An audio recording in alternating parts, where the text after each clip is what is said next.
Is that on now? Can you hear me? Okay, great. Hey, bravo. Really fantastic.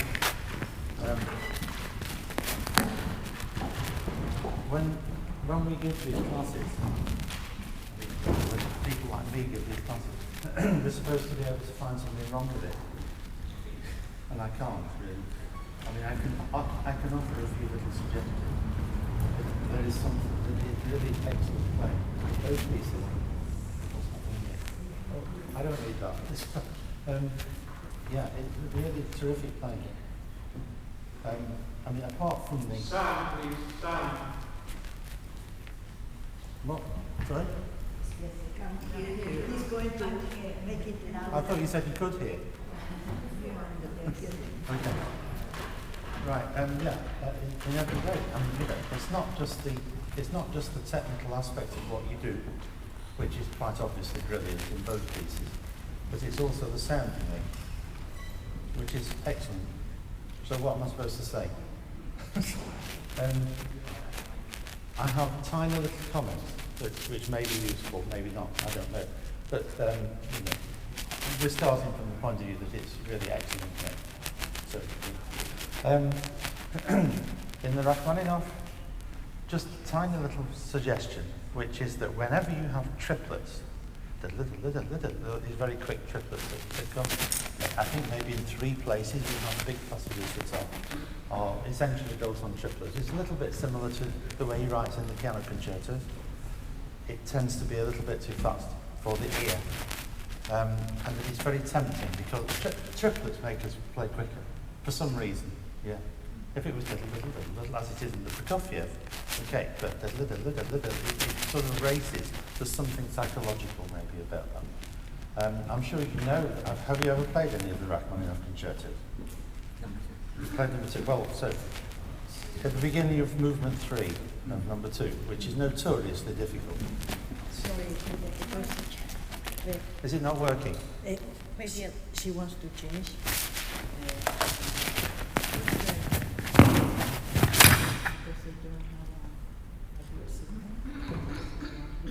That's okay. I'm used to digital technology failing. Yes, I know. Sorry about that. I guess you didn't hear what I said then. Should we start again? How's that now? What? Okay, good. I think you heard, didn't you? Yeah. All I was saying was, yeah, we'll get there in the end. All I was saying was that basically I've very little to say about those performances because they were so good. And I wonder how I can justify my position, really, by not having anything to say.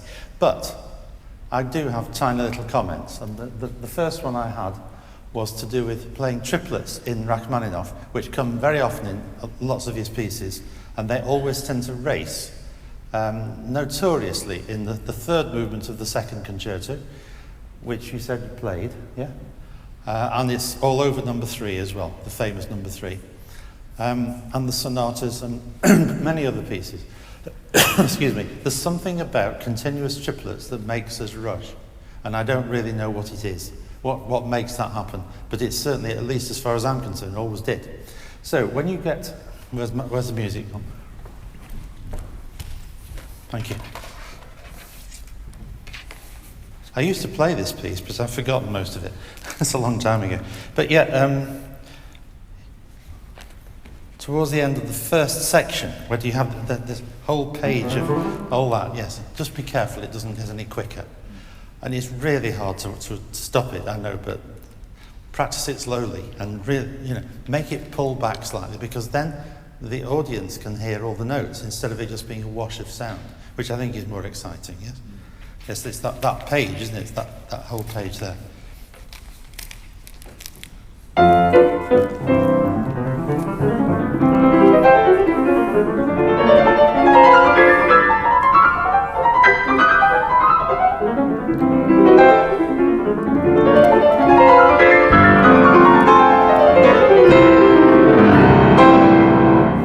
Well, that was great. Terrific. In the context of the rest of the piece, it will probably again be slightly quicker. But that was a very, very good approach, yes. Because the first time, I mean, I just happened to know the notes so that, you know, so I can vaguely tell what you were doing, but it was very unclear because of the speed. And there are at least another twice when that situation arises. Yeah, in the middle of the trio part, isn't it? If you go from the...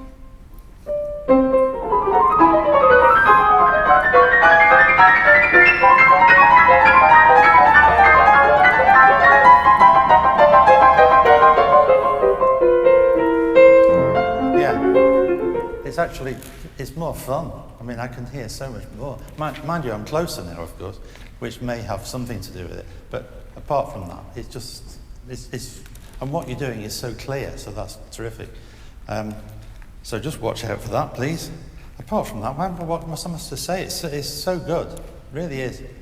So, I think I'm being paid for this, and I've got nothing to say. It's hopeless. But anyway, no, it's terrific. The other thing I could say is that perhaps you could be emotionally a little more extrovert.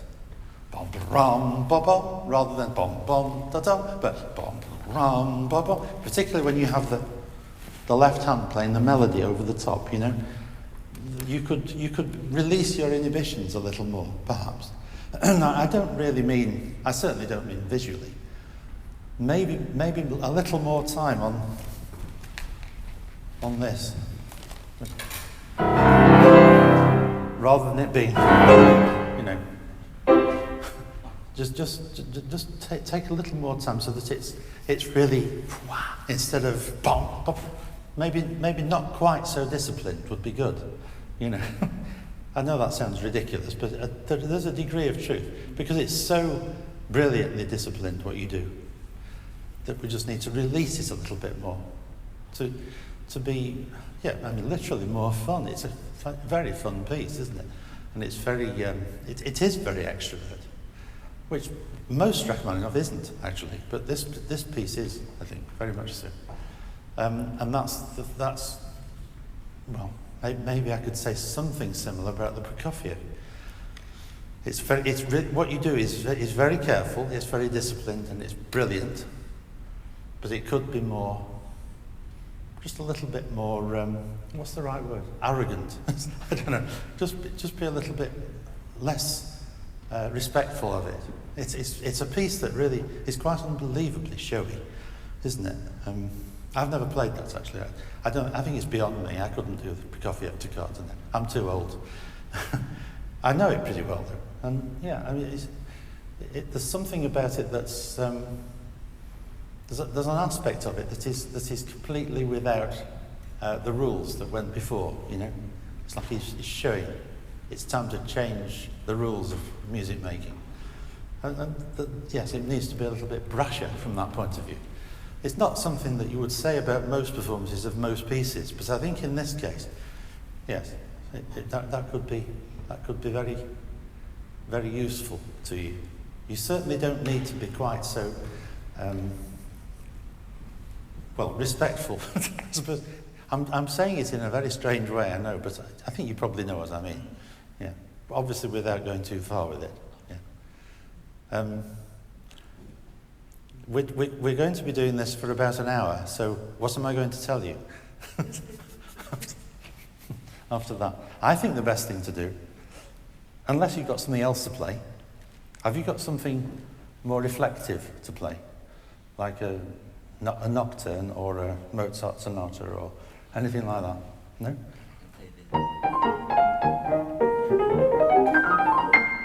Yes, not so different. I was looking for something slow, you know, lyrical. No? You don't play lyrical pieces? Not right now. Okay, yeah, I understand. Okay.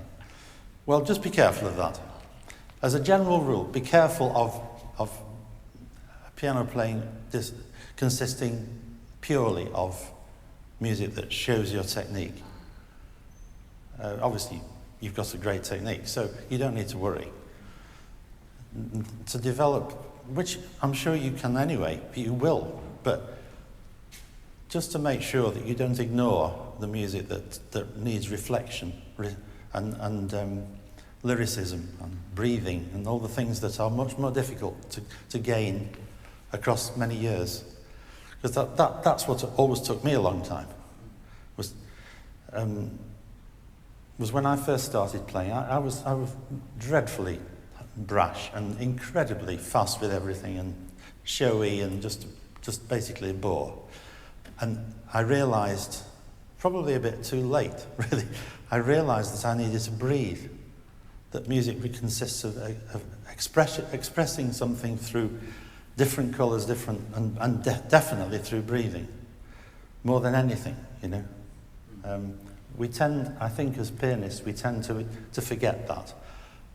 I don't think, even string players, even though they don't need to breathe with their instruments either, but somehow because of bowing and leading each other and the habits that they develop over the years, they definitely have more of a breathing instinct than we tend to have. Obviously we have to breathe anyway. It's just that we tend to forget to do it with the music. Yeah.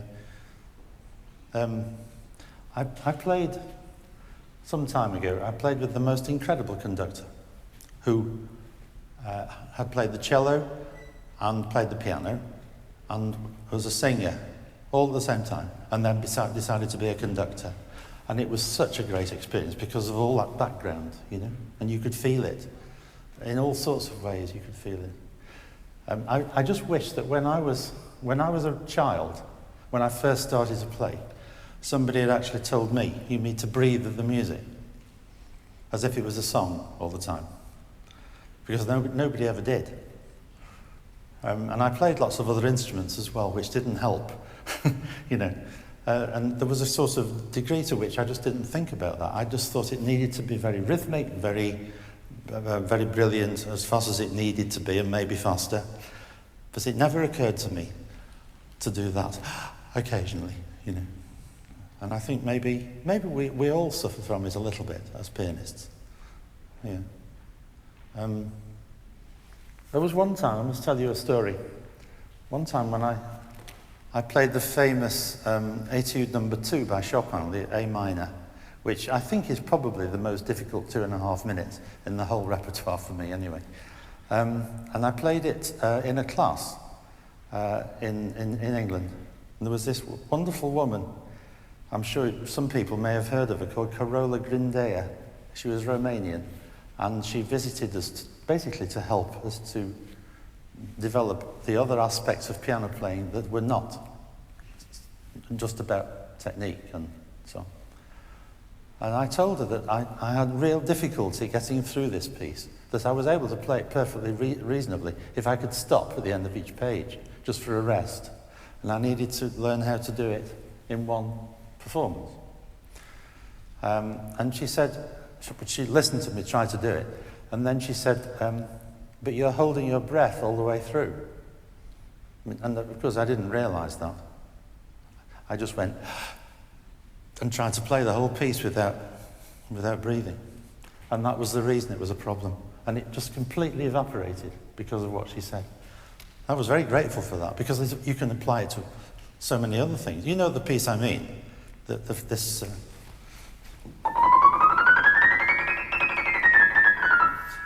the Etude of... Yeah, that's the piece I'm talking about. Yeah. She solved the problem for me, really, just by saying that. And I think maybe a lot of us do that without realising it. Just when you're practising, and particularly if you're playing in front of other people, see if you can spot any time when you go, because it ruins everything if you do. You know, you deprive yourself of oxygen, and you increase your tension, which is the last thing you want, of course. You're probably already tense enough, you know, without making it more. Just thought I'd tell you that story. I hope it helps many people, because, you know, we all, it doesn't matter what stage we're at, we all come across passages occasionally that give us a really hard time, psychologically. Just make sure you go as you're playing it, and it transforms it. It doesn't solve everything, obviously, but it certainly helps. Would anybody disagree with me? I'm waiting for some support on this. Am I talking sense? Good. Thank you.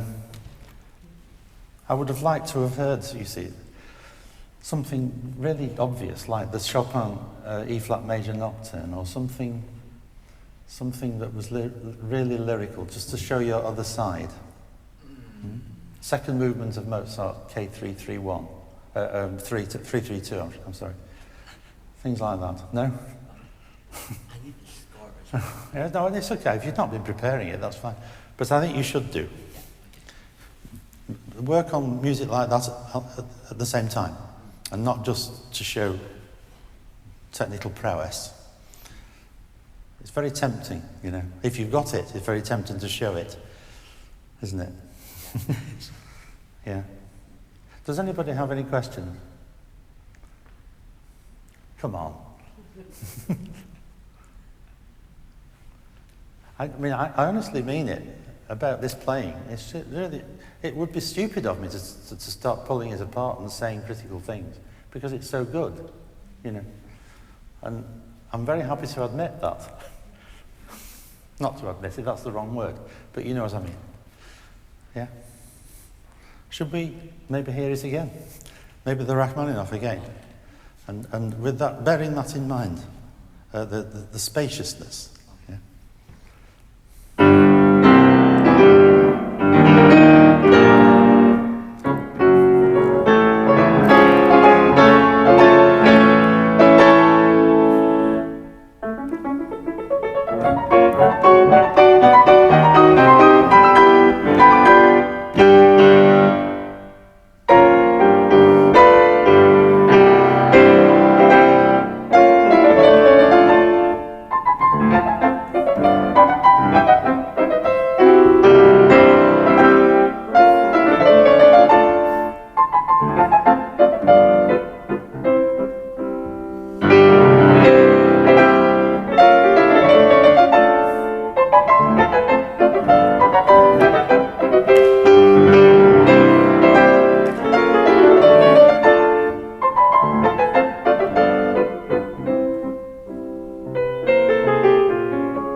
Fantastic, really. The only difference, of course, is that I'm standing closer to you. But I'm trying to allow for that in my mind. It was so much better, even though the first time was very good. Because I can hear the detail in much. And also the swagger, as I would call it. You know what I mean by swagger? You know, yes. There is something about this piece that's unique from that point of view, as far as I know. And yes, it's really terrific, yeah. I have a little mantra regarding tempo. And I'm excluding slow music from this completely. This is about quick music, okay? The mantra is, no one, after a performance, will ever tell you it was too slow. It's never going to happen. They might say it was too fast, but it doesn't work the other way, because it never is too slow. That's really true, you know. Of course, it doesn't apply to slow movements because then it's quite often it's too slow, because it's like the opposite on the other hand. But don't you think that's quite good? No one will ever say, oh, it was a bit slow. They just won't, because it never was. You know? I think that's worth remembering. I try and remember myself. And I think that the point, if you have very quick fingers and you have a very good ear as well, very quick ear, the temptation is always to play to yourself a tempo that sounds good to you. And you're only 2 feet from the sound source, and everyone else has got the problem of hearing across an acoustic gap, you know? And I can't tell you how many times I've done quite a lot of competition jury work, jury service, as we call it. And the number of times I've written down, this is too fast, slow down, you know. It's hundreds and hundreds of times. And really phenomenally good pianists who are just simply playing, maybe partly because they're particularly nervous, which is in a competition situation more likely than if it's a concert even. Maybe partly because of that. But essentially, there's some instinct that tells them that they need to be as fast as possible and faster than the next person, you know. And absolutely not. There's no need to do that at all. And I know what it feels like because I remember. It's not that long ago I was doing the same thing, you know. Yeah. Please ask a question. I don't know what to say when you play like that. Just tell me what you're worried about, or. Worried about a lot. Yeah, oh, a lot of things. Okay. He says he's worried about a lot of things. No, come on. I think about everything, every guy in my thoughts. Right, okay. It's fine. I understand.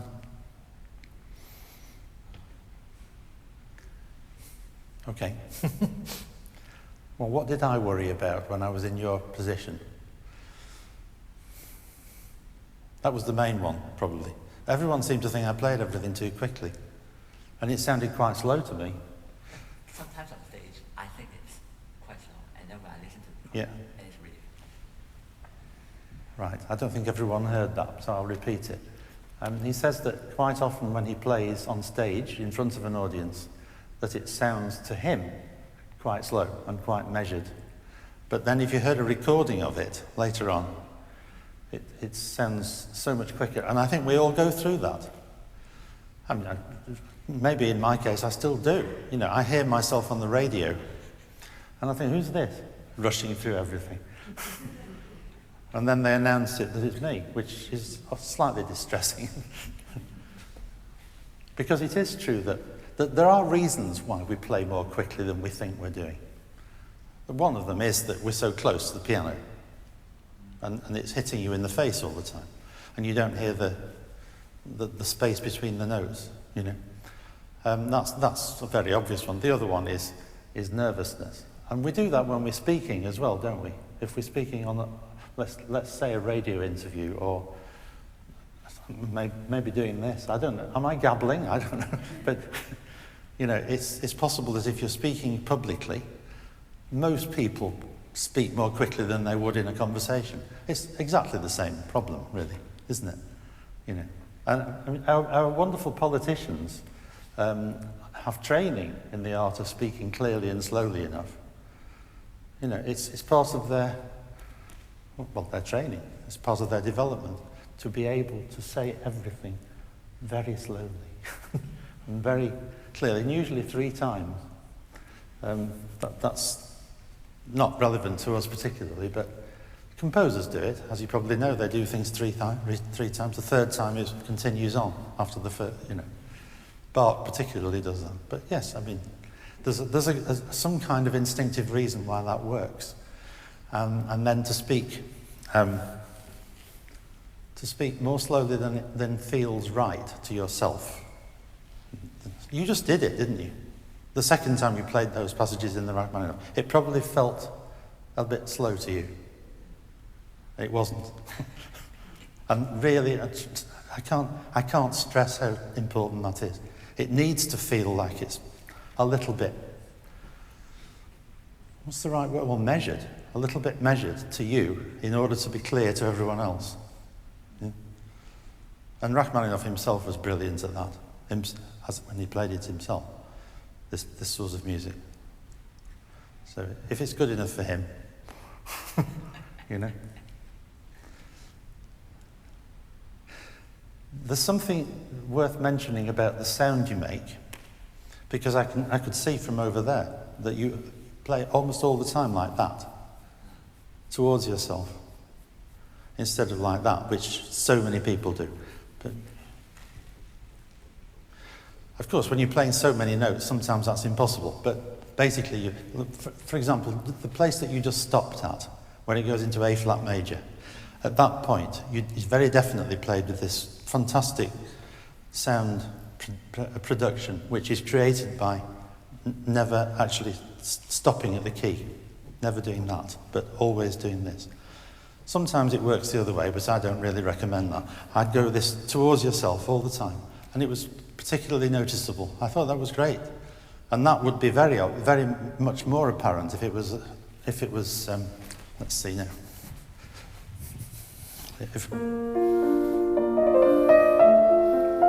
Or something like that. Oh.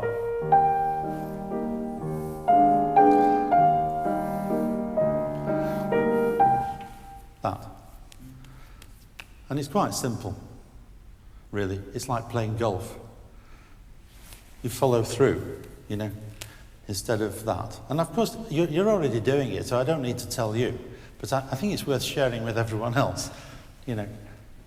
You know what I mean by follow through in golf, and I don't play golf, by the way, just in case you were wondering if I was an expert at it, because I'm not. But I do know that that is the way to play golf, and not that.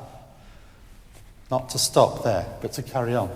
Now, obviously, when you are carrying on, what you do after you've hit the ball doesn't affect anything. But your intention to do it does affect the way you hit the ball. And that's exactly the same here. So it transforms the sound you make. And you do it already, so you don't really need me to tell you. I'm just making you more confident in it. Yeah. And it applies, I don't necessarily just mean a single line melody like the demonstration was, but if it was something like, I don't know, the end of the Volstein.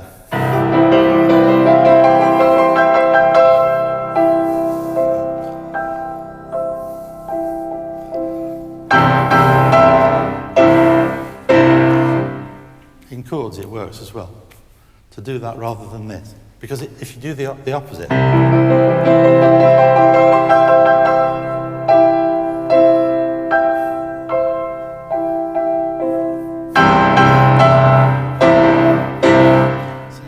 the difference in sound is quite stunning, you know. And I think that would apply also if it was very quiet music. Let's say this of course is a favourite excerpt from the piano repertoire that terrifies everybody.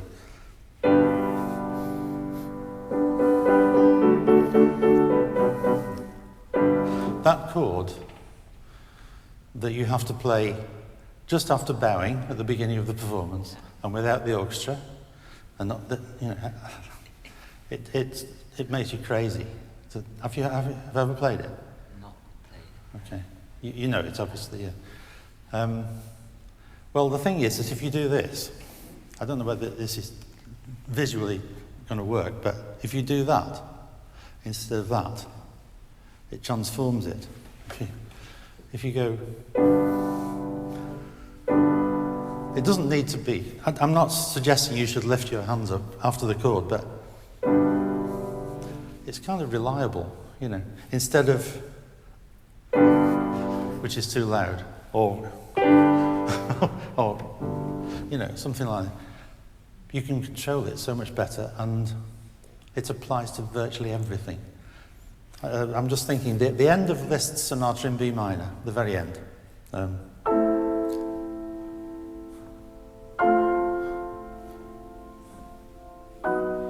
People get very worried about these chords. And this bottom note, of course.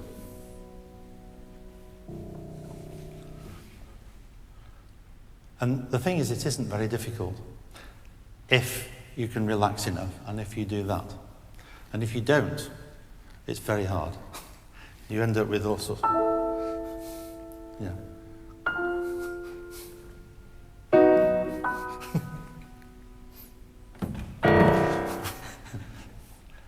And it's wonderful to really realise that just doing that all the time transforms your playing in so many ways. It also makes you breathe more because you're preparing it quite naturally in another way. And it also works. I don't know whether you read anything about this, but I studied with Messiaen for a while, a very long time ago.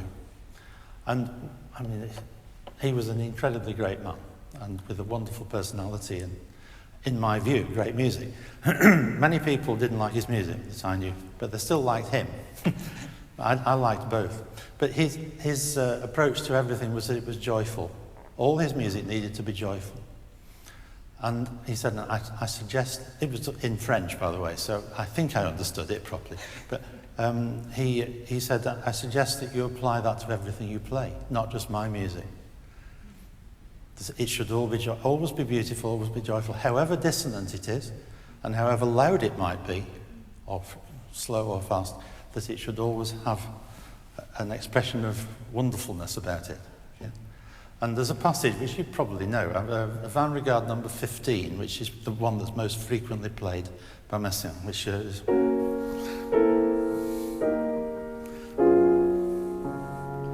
Well, at the climax of that, we have these chords.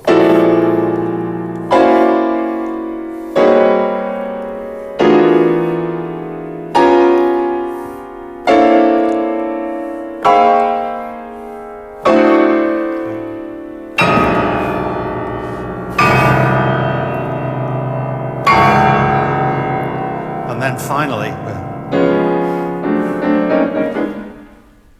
now, it's quite hard to explain to people that that's joyful. But he would say it is. It's the sound of bells. It's because he was obsessed with bells and all the harmonics. And all his dissonances were created around the sort of harmonies you get from bells. And I suppose he wanted maybe even slightly visually joyful. He wanted you to play it in a way that...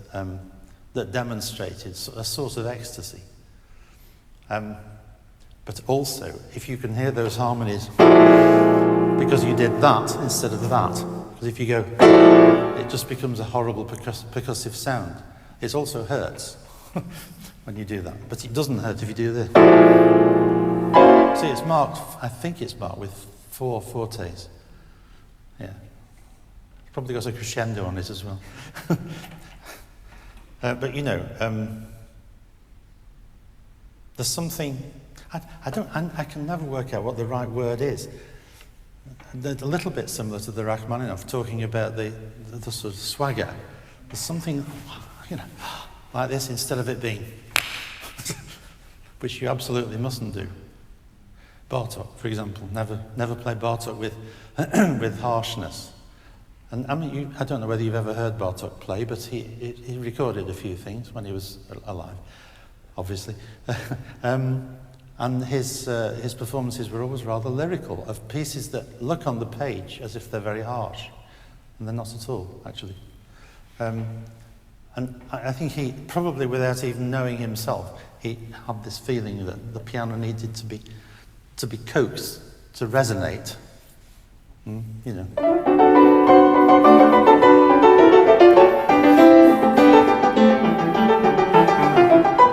That's the second concerto of Bartók, and it usually sounds like a sort of desperate fight between the soloist and the orchestra, and everyone vying for being as loud as possible, but it's not at all like that, you know. The sonata.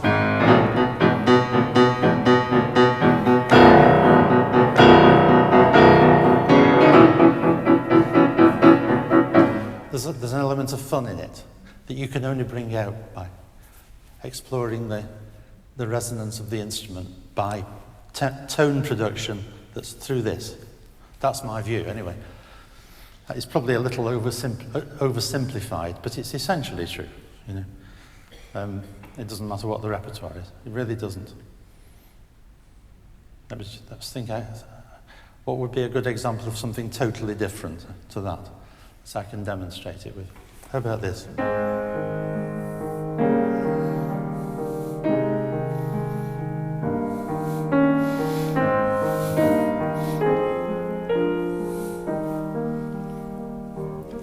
Yeah, that's what I was going to say before, and I forgot to.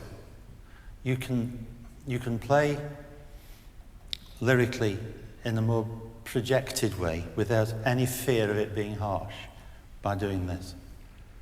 And there are many byproducts of that, many other aspects of it that just transform your playing. One of them is what we used to call feminine endings, which we're probably not supposed to say now, I don't know. No. But, you know, when you have, at the end of a phrase, where the suspension is a little bit more stressed than the resolution. And it's so hard to do sometimes, you know. I can never think of an example when I'm doing these things. But,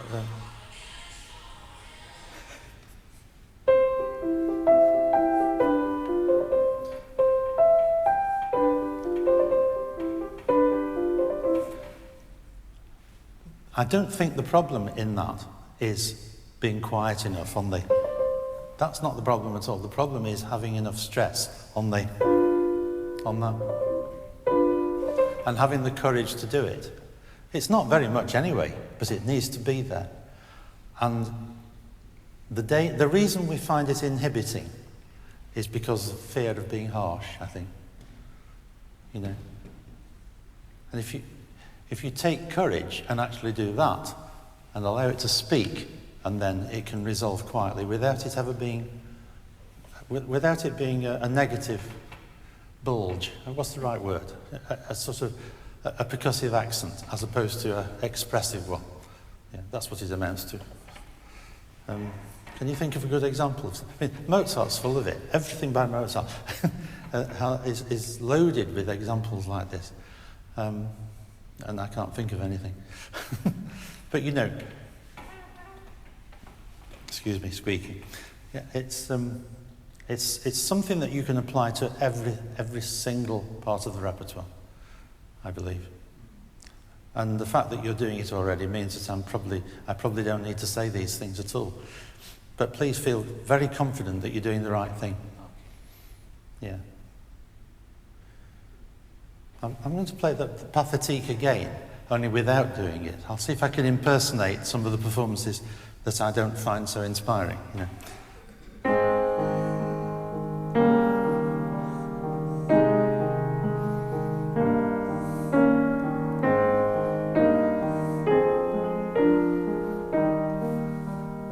Now, of course, I'm exaggerating. I can't really do it without exaggerating, but as opposed to...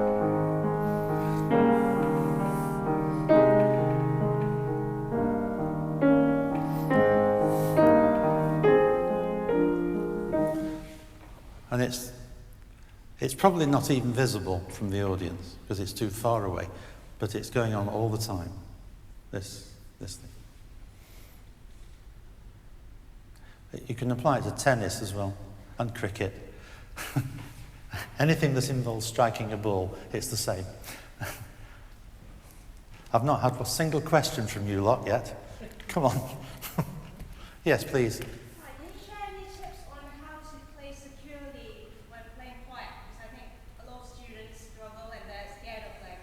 Being too loud and then the notes are not together or the notes don't sound. So what do you think about? You mean like quiet chords?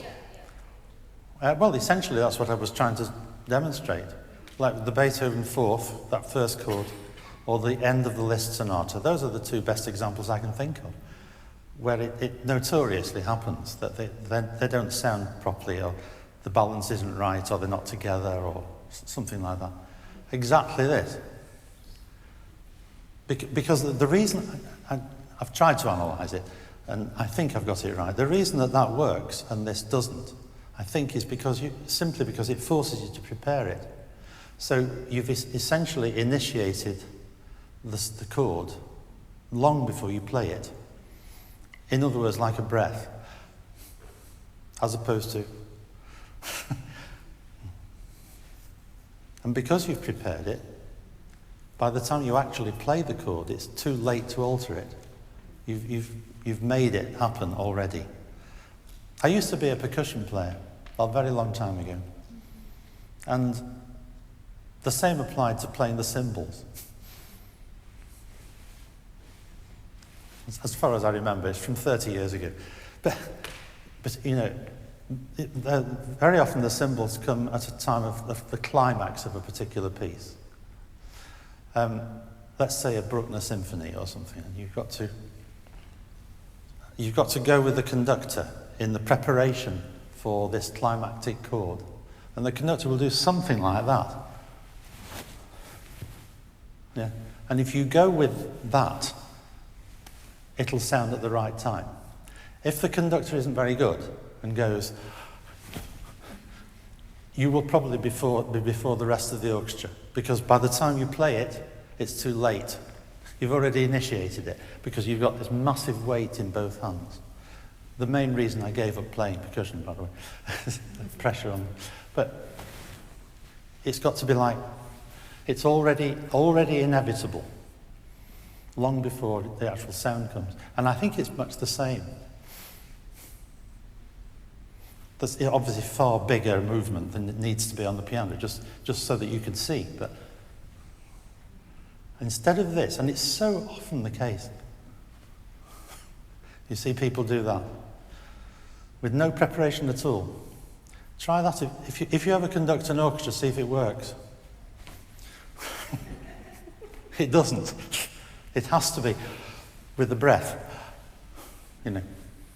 I think I've made my point. Yeah. But yes, I mean, the answer to your question is entirely, as far as I'm concerned, about preparation. And not, obviously not worrying. The great thing about it is if you have prepared it properly, it's too late to worry about it. So you can't. But if you do, it means you'll hesitate, and then it will, as you say, the balance won't work, and it'll be with notes sticking out and all that. Exactly as you described it. But if you accept that once you've prepared it, the chord will happen on its own, it will. Yeah. Good question, thank you. Anyone else got anything? Eleanor, come on. Gabriel, are you going to disagree with me, please?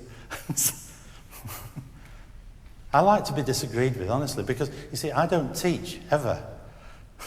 So I don't really know what I'm talking about.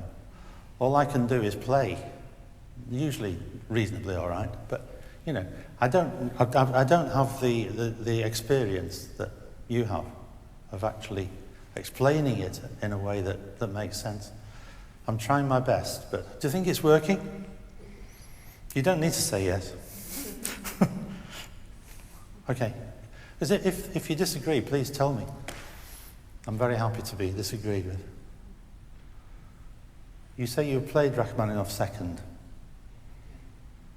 How about the very beginning of the concerto?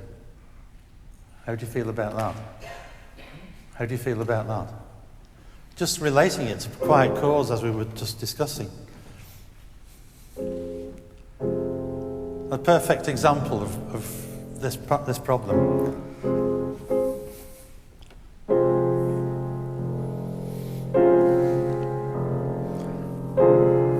And you see, it's doing that.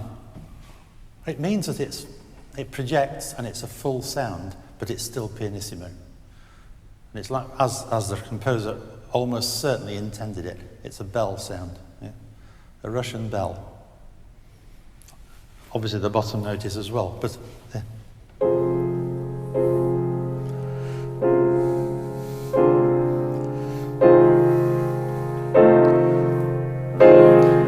It gets easier as it gets louder, doesn't it, basically? As long as you don't become harsh. That's the danger, of course. It's an interesting example. Hello, hi. Are you thinking of the time? Oh, okay. I do tend to ramble on, I'm sorry. Okay. Well, I'll just stress again how great it was to listen to you. I think it's fantastic playing. Bravo. And just those few little comments which you can ignore if you feel like it. Because if... Great, thank you very much. Bravo.